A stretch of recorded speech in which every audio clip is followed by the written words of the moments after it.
ធ្វើប្រត់ឈូឲ្យជាប់បាត់អញ្ចឹងមែនជាប់របៀបអញ្ចឹងឡើងតែតាត់តែម្ដងអញ្ចឹងមួយអាចមើលវីដេអូនេះបានណាបោះក៏បោះអត់ចាញ់ដែរអញ្ចឹងជាហ៊ានដំបងយើងត្រូវលាបតំណប់សិនមួយចង់លាបចាហួយឬលាបពណ៌ក៏បានដែរចាអញ្ចឹងនៅក្នុងវីដេអូនេះយើងលាបបាតចាហួយសិនមួយចាហើយយើងដាក់អាំងមួយមានម៉ាស៊ីនធំដាក់អាំងម៉ាស៊ីនធំមានម៉ាស៊ីនទូចដាក់អាំងម៉ាស៊ីនទូចចាបន្ទាប់មកយកសរសៃជូតជែលជូតបរិវេណនឹងឲ្យស្អាតហើយលាបទឹកឲ្យឡូងស្ងួតដែលដាក់អាំង30វិនាទីបានហើយមួយចាហើយចេះតែគេកំពុងគូនេះមួយសួរខ្ញុំច្រើនមែនតើគឺ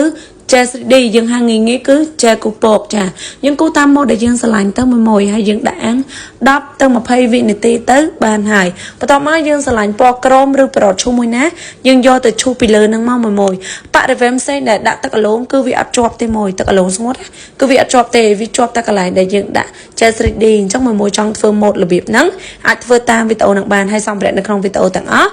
មាននៅ Dinel គ្រប់គ្រងសម្ភារៈកញ្ចក់